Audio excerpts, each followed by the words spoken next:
17 رمضان المبارک کو اسلامی تاریخ کا نہایت ہی اہم اور تاریخی واقعہ غزوہ بدر پیش آیا تھا۔ غزوہ بدر اسلام کی پہلی فتح ہے۔ یہ اسلام اور کفار کے درمیان پہلی فیصلہ کن جنگ تھی جس میں مسلمانوں کو شاندار کامیابی حاصل ہوئی تھی۔ اس دن کو یوم فرقان یعنی حق اور باطل کے درمیان فرق کرنے کا دن بھی کہا جاتا ہے۔ اگر ہم جنگ بدر کی بات کریں تو اس میں 313 مسلمانوں نے 1000 کفار مکہ کا مقابلہ کیا اور اللہ نے فرشتوں کے ذریعے مسلمانوں کی مدد فرمائی۔ یہ دن اسلام کی تاریخ میں ایمان اور نا امیدی پر فتح کی علامت ہے۔ آج ہمارا ٹاپک ہے غزوہ بدر، اور اسی سلسلے میں ہمارے ساتھ یہاں موجود ہیں ڈاکٹر اورنگزیب صاحب جو اسلامک HOD ہیں، اور اسی سے ریلیٹڈ آج ہم ان سے گفتگو کرنے والے ہیں۔ السلام علیکم سر۔ جی وعلیکم السلام ورحمۃ اللہ۔ کیسے ہیں آپ؟ ٹھیک ٹھاک؟ الحمدللہ بالکل۔ اچھا سر، آج جیسے ہمارا ٹاپک ہے غزوہ بدر، تو اسلام تو امن کا مذہب ہے، تو اس میں جنگ کہاں سے آ جاتی ہے؟ بہت اچھا سوال ہے۔ آپ نے اسلامی تاریخ میں مطالعہ کیا ہوگا کہ ابتدائی اسلام میں یعنی رسول اللہ صلی اللہ علیہ وسلم کے بعثت کے بعد صحابہ پر کیا حالت بیتی تھی۔ صحابہ کو ہر قسم کے، جہاں تک انسانی ذہن جا سکتا ہے شاید اس سے بھی آگے، ظلم کا سامنا تھا، اور بدلے میں رسول اللہ صلی اللہ علیہ وسلم کیا فرماتے؟ صبر کرو۔ سیدنا بلال رضی اللہ تعالی عنہ کو کوڑے لگائے جاتے، صحابہ کو تپتے ریت پر لٹایا جاتا، انگاروں پر لٹایا جاتا، زندہ صحابہ کے آنکھیں نوچی جاتی تھیں، کھال ادھیڑی جاتی تھی، لیکن ان سب کے جواب میں کوئی ریونج، کوئی بدلہ، کوئی انتقام، کچھ بھی نہیں۔ صرف ایک حکم تھا، صبر کرو، برداشت کرو، اذیتیں سہو۔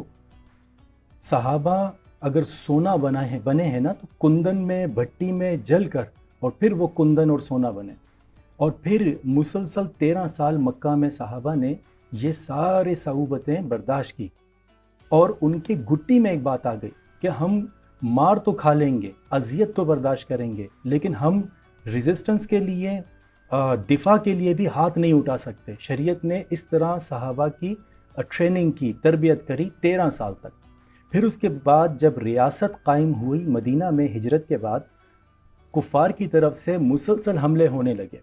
اب اللہ سبحانہ و تعالیٰ نے حکم نازل کیا جہاد کا کہ تم اپنے دفاع کا حق رکھتے ہو اور اس کے لیے تمہیں لڑنا پڑے گا۔ اور اگر آپ اس پس منظر کو دیکھیں کہ جس طرح اللہ سبحانہ و تعالیٰ ارشاد فرماتے ہیں کہ ما لکم اذا قیل لکم انفروا فی سبیل اللہ ثاقلتم الی الارض، ہو کیا گیا ہے تمہیں جب تم سے کہا جاتا ہے کہ اللہ کے راستے میں جہاد کرو، نکلو، تو تم زمین پر گرے جاتے ہو۔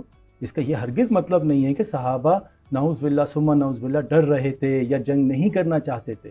دراصل 13 سال مسلسل مار کھانے کے بعد، مسلسل اذیتیں برداشت کرنے کے بعد وہ ٹرینڈ ہو چکے تھے کہ ہم نے لڑنا نہیں ہے، ہم جتنا ظلم ہو سہ لیں لیکن ہم لڑیں گے نہیں۔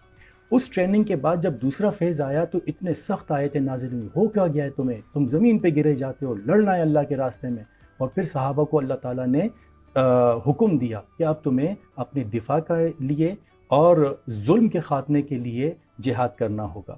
تو بنیادی طور پر اسلام میں اصولیات میں جہاد نہیں ہے، جہاد ثانوی حیثیت رکھتا ہے کہ اصل تو اسلام آیا ہی امن کے لیے ہے، لیکن امن کے حالات کو جو لوگ، جو اینٹیٹی خراب کر رہے ہیں، ان کے انسداد، ان کو روکنے کے لیے اللہ تعالیٰ نے جہاد کو مشروع کیا ہے۔ تو خلاصہ کیا ہے؟ اصلاً جہاد کا حکم نہیں ہے، جہاد کا حکم کسی وجہ سے ہے، اور وہ وجہ کیا ہے؟ جو لوگ امن خراب کر رہے ہیں ان کے لیے پھر جہاد کا حکم ہے۔ اچھا سر، جو لوگ امن خراب کرتے ہیں ان کے لیے جہاد کا حکم ہے جیسے آپ نے کہا، تو جہاد بیسیکلی شروع کیسے ہوئی؟ مطلب اس سے شروع ہوئی کہ وہ لوگ اپنا دفاع کرنا چاہ رہے تھے، اور اس سب میں 13 سال بعد ہی کیوں آیت نازل ہوئی؟ کیونکہ اس سب سلسلے میں لوگوں نے اپنی پاک جانیں بھی گنوائی ہوں گی، اتنا ظلم ہو رہا تھا، تو 13 سال بعد ہی کیوں آیتیں نازل ہوں؟ جی ماشاءاللہ، بہت بہترین سوال ہے کہ دیکھیے، اسلام کے اندر بنیادی تصور یہ ہے کہ دنیا ایک قید خانہ ہے، ایک دارالامتحان ہے، اور دنیا سجن المومن و جنت الکافر۔ رسول اللہ علیہ السلام کا فرمان ہے کہ دنیا مومن کے لیے قید خانہ ہے، اور ظاہر ہے ہر شخص قید خانے میں رہنا نہیں پسند کرتا، وہ آزادی چاہتا ہے، اور ہم بائی ڈیفالٹ بنے ہیں جنت کے لیے، ہم دنیا کے لیے نہیں بنے۔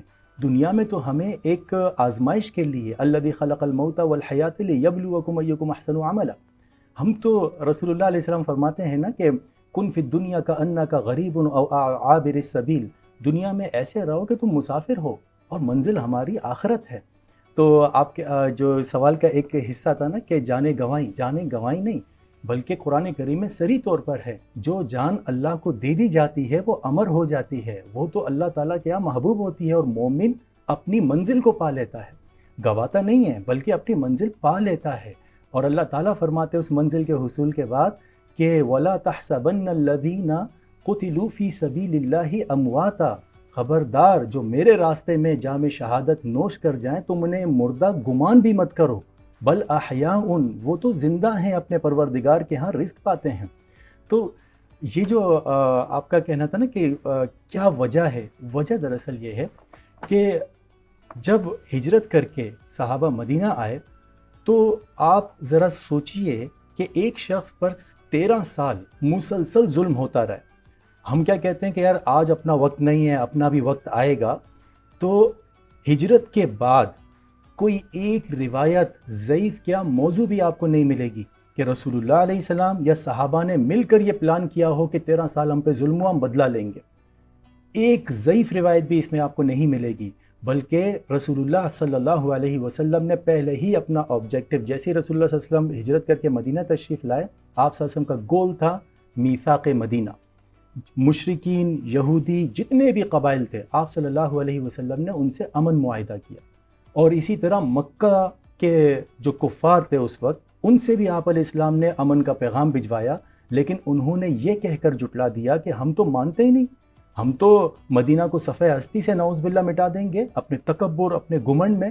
جبکہ رسول اللہ علیہ السلام اور صحابہ نے 13 سال ظلم برداشت کرنے کے بعد، صبر کرنے کے بعد، پھر بھی امن، دوستی، محبت اور باہمی فائدہ اور استفادے کے لیے آپ سے نے پیغامات بھجوائے، اور وہ اپنے گھمنڈ اور تکبر میں پہلے ہی عرصے میں جیسی ہجرت ہوئی، مکہ کے چھوٹے چھوٹے دستے مدینہ منورہ کے مضافاتی علاقوں میں آ کر صحابہ کو شہید کرتے، ان کے جانور لے جاتے، حملہ کرتے، مالی جانی نقصان پہنچاتے۔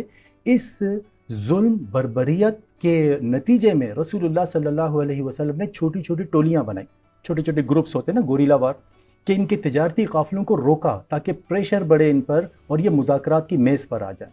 پہلے ہی دن سے رسول اللہ علیہ السلام کی جو ایک گول تھا کہ ان کو مذاکرات کے میز پہ بٹھانا، اور اسی کوشش کے اندر پریشر ڈالنے کے لیے آپ علیہ السلام نے چھوٹے چھوٹے دستے بھجوائے، ان کے قافلے روکے، اور ایک قافلہ ابو سفیان کا جو بھاری بھرکم، جس کا سبب، وجہ، کوز ہی یہ تھا کہ ہم سارا منافع اکٹھا کر کے مدینہ کے اوپر حملہ کریں گے اور پھر مدینہ کو صفحہ ہستی سے مٹائیں گے، تو اللہ تعالیٰ کے حکم سے رسول اللہ علیہ السلام اس کے روکنے کے لیے گئے، اور پھر انہوں نے قافلے والوں نے مکہ میں اطلاع بھجوائی، ابو جہل 1000 کا لشکر لے آیا، اور یوں غزوہ بدر رونما ہوئی جو اسلام کی پہلی بڑی جنگ تھی۔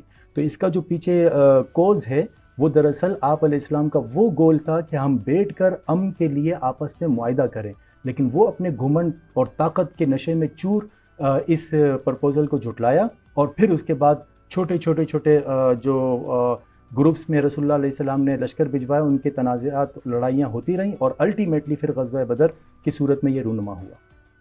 اچھا سر، جیسے کہ آج کل ہم دیکھ رہے ہیں کہ پوری دنیا میں جنگ چھڑ رہی ہے، اور شروع ہو گئی ہے، چھڑ کے آ رہی ہے، شروع ہو گئی ہے، اور مین موٹیو ان لوگ کا یہی ہے کہ وہ لوگ مسلمس کو ہی ٹارگٹ کر رہے ہیں۔ تو آج کے زمانے میں ہم مسلمس غزوہ بدر سے کیا سبق سیکھ سکتے ہیں؟ بہت بہترین بات کری آپ نے۔ دیکھیے غزوہ بدر میں لوجیکل چیزیں بہت کم ملتی ہیں، یعنی رسول اللہ صلی اللہ علیہ وسلم تو ابو سفیان کے قافلے کو روکنے کے لیے گئے تھے، جنگ کے لیے تو گئے نہیں تھے۔ کئی صحابہ کہتے ہیں کہ ہم اس لیے شامل نہیں تھے، ہمیں پتہ تھا کہ قافلے کو ہی لینا ہے، روکنا ہے، لڑائی کی نوبت نہیں آئے گی، نہ اسلحہ تھا جنگ کے لیے، نہ افرادی قوت تھی، لیکن لیڈرشپ کی طرف سے، یعنی جب اللہ کی طرف سے حکم آیا اور رسول اللہ صلی اللہ علیہ وسلم نے ارشاد فرمایا کہ ہم جنگ کریں گے، لڑیں گے، تو پھر نہ سبب دیکھا جاتا ہے جنگ کا، نہ تو یہ دیکھا جاتا ہے کہ اسلحہ کتنا ہے، بس حکم آ گیا تو سارے صحابہ فوراً ایک رسول اللہ علیہ السلام کے حکم پر جمع ہو گئے۔ یہ ایک بنیادی سبق ہے ہمارے لیے۔ دیکھیے اختلاف رائے ہوتا ہے، لیکن اس طرح کے حالات میں اور سینیریو میں ہمیں اپنے مرکزی قیادت، اپنے حکومت، اپنے افواج کے ساتھ متحد رہنا ہے۔ وہ ایک علیحدہ بات ہے، اختلاف رائے ہم سب کے ہر معاملات میں ہو سکتے ہیں، لیکن غزوہ بدر سے یہ بات ہم سیکھ رہے ہیں کہ اس طرح کے تناظر میں ہمیں اپنے مرکزی لیڈرشپ کے ساتھ متحد ہو کر دشمن کا مقابلہ کرنا ہے اور چیلنجز کا سامنا کرنا ہے. یہ سب سے بڑا اس آج کے تناظر میں یہ سبق ہمیں غزوہ بدر سے ملتا ہے. بہت شکریہ ڈاکٹر اورنگزیب صاحب کہ آپ نے اس ٹاپک کو اتنا ڈیٹیل میں ایکسپلین کیا, اور آج کے زمانے میں بھی اتنی ایگزامپلز ہیں, اتنی سب کچھ دنیا میں ہو رہا ہے, اور آپ نے اس سے بھی کمپیئر کیا تو اور آسانی ہو گئی میرے لیے اور آپ لوگ کے لیے بھی سمجھنے میں. تو ناظرین, اسی کے ساتھ میں آپ لوگوں کو اللہ حافظ کہنا چاہوں گی. اگر اسی ٹاپک سے ریلیٹڈ آپ لوگ کے مائنڈ میں کوئی سوالات ہیں تو پلیز کامنٹ سیکشن میں لکھیے. میں پوری کوشش کروں گی کہ اگلی ایپیسوڈ میں ہم اس کا ضرور جواب دیں. خیال رکھیے گا. میں ہوں آپ کی ہوسٹ انتا افتخار, اور آپ دیکھ رہے ہیں سلام رمضان بیوٹی.